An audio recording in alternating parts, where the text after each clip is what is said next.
Oh man alive, this car is fun, fun, fun. In this video, I'm driving a Citroen 2CV. Nothing unusual, channel followers will expect no less, but this one's a bit special. This one has a £3,000 engine. So this effectively is my courtesy car. My 2CV is with Sparrow Automotive at the moment, and because Pete's a good friend, he's actually lent me his daily driver as transport, and so I'm very grateful for that. But obviously, being one of Pete's cars, it's not exactly stock. There is nothing on the outside to give the game away. It's a 1985 or 86 red special, which is the bottom of the range 2CV, and it's left-hand drive, as you may have noticed, because left-hand drive ones tend to be quite cheap in the UK. This one came into the UK probably the best part of a decade ago. I could probably look that up and actually find out, but was sold a year or two ago, having snapped its original chassis. So Pete's re-chassied it and set about making it his own. It's got a narrow bumper on it. That's unusual. I didn't think they had those at that age. It looks like it's got a built-in fog light, Frenched somewhat into the rear bumper. That's quite smart, because usually they hang below the bumper and get smashed off. It's also got some stickers on here. That's an original, well, I think they've remade them. 2CV Club of Great Britain, 2CV GB. Pete's been a member for far longer than I have. I've been a member since 1996. 2CV Speed Shop. Jeff Archer, he tends to run Pete's 24-hour team garage. So Pete prepares the cars, and one again this year. And Jeff Archer tends to look after the garage, and UDAC is kind of a club within the club. I'm not cool enough to be UDAC. They get up to all sorts of silliness. So a fine sticker collection aboard this red special. But previous to Pete, it was owned by a Frenchman who I think worked for Jaguar Land Rover, but before that maybe Volvo or something, because apparently this car lived in Sweden for a time.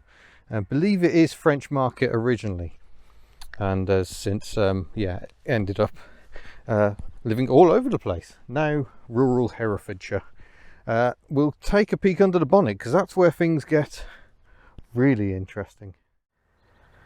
So here we are in the engine bay, and we can instantly spot stuff that is not quite stock. This alternator looks bigger for a start. We'll get to why he might want a bigger alternator in a moment. He's actually got the centre of the fan fitted. That's quite rare. These often go missing. So it's usually just a big open hole here. So that's quite nice to see. Obviously we've got a huge air filter, cone filter on it, rather than the usual air box. That's definitely different. We've got a lambda sensor plugged into this heat exchanger here, and funnily enough, my 2CV is at Sparrows at the moment to check the fueling, so he's put an exchanger so equipped on Ellie so we can see what's going on. The coil is hidden back here, and it's a Harley Davidson coil, sparking into each cylinder both at the same time, but there's a lot more hidden on this engine that you can't see. Behind the fan, there's a 123 ignition, and 123 ignition, Albert in the Netherlands, it's his scheme. Oh, I can just see it's a model year 86 on the bulkhead. Lovely original bulkhead going on. Oh, there we go. And the RP number allows you to tell exactly when this car was made. But yeah, Albert and the 123 ignition. I mean, the 123 ignition's been around for a very long time now. It's a fully electronic, uses little magnet sensors to replace the points and condenser, makes your 2CV run much better. But Albert isn't one for lingering. He's actually come up with new and better systems. This one it has Bluetooth control, so you can alter the ignition mapping using your smartphone. It's also, we've got this extra pipe here. This is a vacuum pipe. It's got vacuum advance, so when you're on a light throttle, the engine will go way more advanced, which is entirely safe to do. It won't cause pinking because there's not much load on the engine, but it makes a huge difference to tractability, as we'll find out when we're out on the road. Makes the engine much smoother at lower revs and lower throttle inputs. 2CV originally just had mechanical weights to advance the ignition timing a little bit as the engine revs increase. So this is a lot more advanced. There's a lot more going on. There's more hidden tricks as well. The cylinder heads have got they've been gas ported. They've got bigger valves so they can move more air. So more air, more fuel, because there's different carburetor jets. It's a stock Solex carburetor, but with bigger jets. And one reason the lambda sensor is fitted is to enable Pete to judge which jets are right. I'm not sure exactly what size jets he's got in here, but I'm sure he'd tell you if you asked him nicely. He's blocked off the single demisting duct that you get on left-hand drive. On right-hand drive we get two vents. There's just a single one. He's blocked that off, but he's still got it available for feet eye notes, so we keep his feet toasty. I think we'd better go and have a nose inside and see what changes are bound there. It's a stock gearbox, stock brakes. There is a suspension upgrade, which I'll talk about in a moment. So moving inside, obviously it's a left-hand drive, as I mentioned. Just straighten the wheel, there we go. Some extra stuff going on. These are the standard seats for a special of this age. I think that came in '85. Obviously Pete uses it as a work vehicle, so he's got a cover on it very sensibly. But because Pete's getting on a bit these days, he's fitted some comfort features. Look, we've got heated seats. Both front seats are heated. The windscreen is also heated, so you've got the one demister panel that's no longer in use. There is still a heater, so it's just a single control, just makes some engine heat come out and warm your feet up. But yeah, you'll notice we've got extra gauges of go-go in here. We've got a rev counter. The engine revs up to 6,200 is where the current rev limit is. We've got stereo because Pete likes his banging tunes. A 3-in-1 clock which reads wrong voltage and temp, external temperature gauge. And over here we've got cylinder head temperature, oil temperature, and a lambda as well. The lambda's getting a little confused because the engine isn't currently running. And there's switches down here for the heated windscreen, rear fog light, and rear heated window. So he's got all the convenience features because this is his daily transport and he kind of needs those. And yeah, down here we got the choke. The handbrake doesn't move for right hand drive, and then the gear change, which I'll just remind you, goes as follows. So that's first, second, third and fourth. You'll see that in action once we get underway. But yeah, otherwise just standard left-hand drive 2CV in here. This is how the wipers park on the left-hand drive ones, right in front of the driver. They changed them to the other side for right-hand drive, but most people have changed them this way because they just prefer it. That is a geek point that you probably didn't need to know, but now you do. Oh, that's interesting. Not only are the springs stiffer, they're exposed too. If I try and move the car, you can see how they move closer together. So it's two separate springs, but there's no can, so you've got no interconnected front to rear. Citroen themselves did offer such a system briefly in the 1950s before going back to an enclosed can. So I haven't seen that on a more modern 2CV before.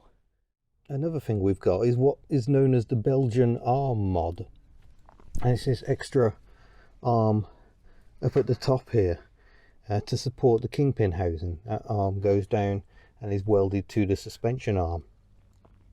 Significantly reduces wear and load on the kingpin, which is otherwise only held down at the bottom. So much more gentle to it, stops the kingpin wearing out quite so rapidly. We should do a 0 to 60 because it's fairly flat, so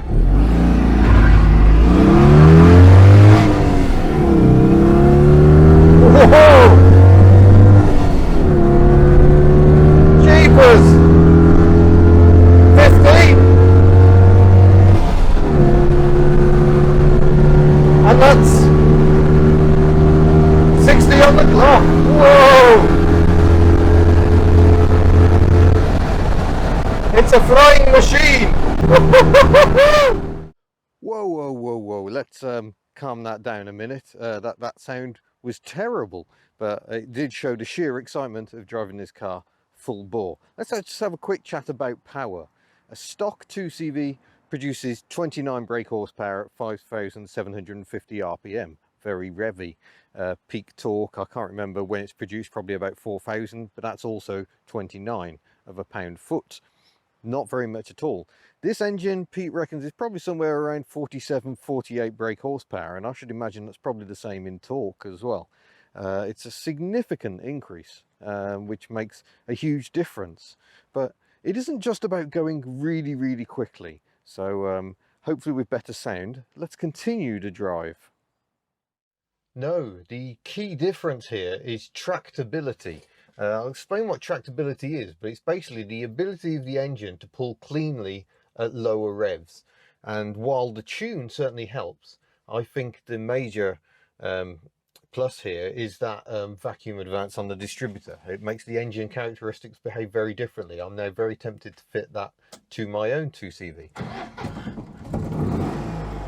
But we'll go for a quick drive. We're going up to the Ellen Valley Mountain Road, one of my favourite roads, and hopefully I can put this car through its paces a bit more and show that while the top end foot flat to the floor performance is mightily impressive, that's far from what this car is all about.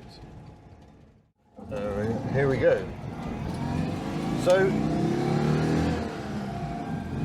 I'm now using half throttle, and we are accelerating uphill in just the way 2CVs don't.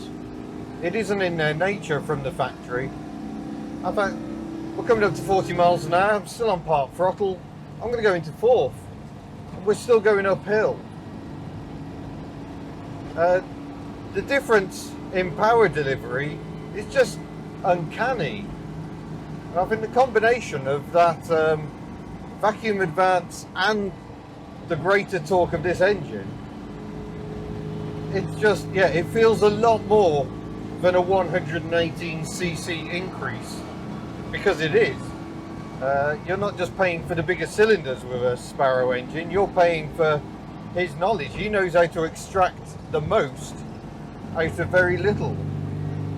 I mean, if I was coming up here in Ellie, my own 2CV, she has a 652cc conversion, so a little more power than stock. She won't climb this hill in top gear. We're not just climbing it, we're accelerating. We are very nearly attaining the speed limit. And then we've got the handling, of course, with those Belgian racing modded front arms. I don't know if that gives any tangible benefit. I don't know if Pete's played with a caster and camber at all. But the way this 2CV turns in is like no 2CV I've ever driven. Here come the twisties. And yeah, it rolls a bit, but nowhere near as much as a standard 2CV. And I must concede, I do like it. It's very tight and twisty here. We're on Toyo 135 tyres, which the racers use, primarily because they're cheap, I think, but they are a decent budget tyre. They certainly seem to grip well here.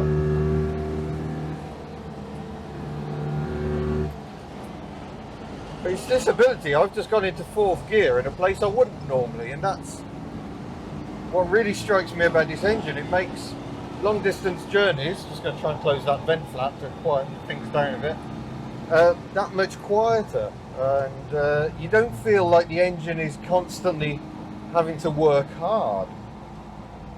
I'm absolutely loving it, really. Having talked, oh gosh, about the benefits of the torque delivery and everything, we're now on the Ellen Valley Mountain Road. Oh gosh, bit of extra hill makes that a lot of fun. Let's go.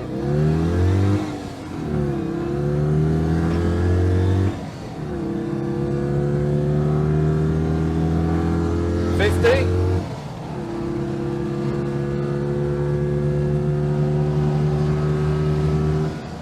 Just about at 60. Oh.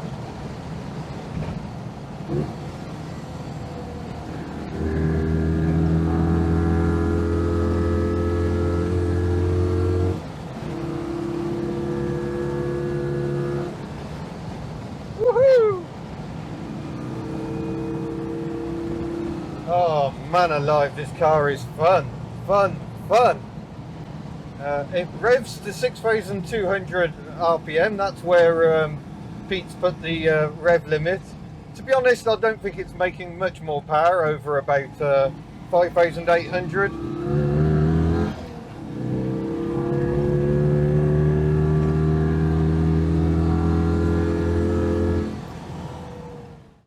I may have to change my conclusions on this rather lovely car. Power, less is more. But a little more power is no bad thing. A truly remarkable car, really well engineered engine conversion. Just search for Sparrow Automotive, Facebook and the web, and you can find out an awful lot more about what Pete Sparrow does. So thanks, Pete, really enjoyed that, and frankly not really wanting to give it back, but as it's his daily driver, I suppose I probably should. So thank you very much for watching. Don't forget you can head to the Hub Nut store and buy all manner of goodies. You can search for Project Invercar if you want to find out what this t-shirt is all about, and I look forward to seeing you in a future video. Farewell.